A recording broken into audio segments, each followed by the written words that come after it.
last licks for the Mansfield Destroyers here at Gutgess Field, a 15-5 lead for the Cortland Crush here on the NYCBL Digital Network. Cam Manna alongside the game winner pitcher of last night, the right-hander Kevin Warwick. Kevin, thanks for coming on. Yeah, thanks for having me. Fans, this top of the inning is brought to you by United Way. United Way is engaged in nearly 1,800 communities across more than 40 countries and territories worldwide. They're focused on creating community-based and community-led solutions that strengthen the cornerstones for good quality of life, education, and financial stability. Corey O'Day on the mound, Jake Holtz in the box. First pitch is low. And Kevin, we saw the outings today from the pitchers. Most of them looked good. We'll start with Ferguson. What did you see out of him? He looked good in a little bit of a bounce-back start, had the strikeouts going. Yeah, he had a lot of ground balls and a lot of soft contact, which is like exactly what you want to get, and just unfortunate placement. 2-0 count here for Corey O'Day, and then now to Silas Jones. He looked good. His day ended early, but he had the strikeouts going as well, almost got up to 5. Yeah, his changeup was moving beautifully. That was one of the best changeups I've seen in a while. 2-0 pitch, grounded foul by Holtz into the box. He's over 3 on the afternoon. And then, Kevin, you had a great outing last night, going 6 innings with those 7 strikeouts.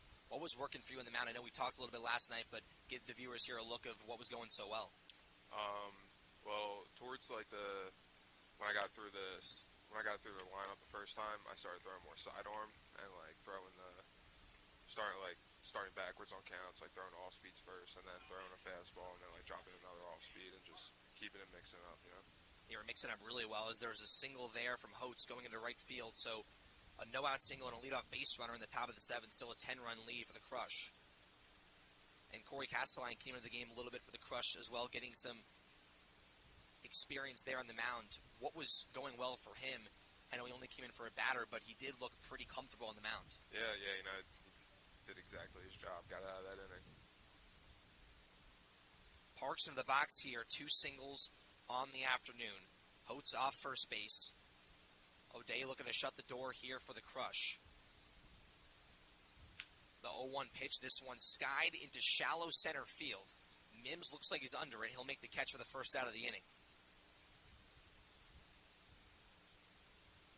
And Kevin, how good does this feel right now after, you know, a little bit of a slow start for you guys on the year, but now getting over to 500 if there's not some crazy rally here with the final 2 outs of this game up by 10. What's the feeling in the dugout for the team right now moving to 4-3-1? You know, it has to do a lot with team chemistry. You know, we're walking by guys in the dugout and like we're always having like conversations and stuff, just talking to each other, and that's really all that matters. Grounded to third base, Viamonte to 1, on to second, on to first, and a double play to end the game. 5-4-3, and the Crush win this game 15-5. Corey O'Day comes in and shuts the door, and as Kevin was just mentioning, 4-3-1. The Crush now over 500 when game 1 of this doubleheader. And Kevin, so much went well today for you guys. The bats really got it going, and you know the pitching really did enough against a Mansfield team that did put together 11 hits. Yeah, it's those runs in the first inning, and then especially the third inning is really what stomped down on their throat, you know, and closed off that win. Kevin, we appreciate you coming on to the NYCBL Digital Network for the Cortland Crush in a 15-5 win in game number 1 of this doubleheader. The Crush do it with the bats in this game. The pitching gets it done. And game 2 coming up just in a little bit. So we will be back. So tune into the stream once again. Crush moved to 4-3-1, and the Mansfield Destroyers now at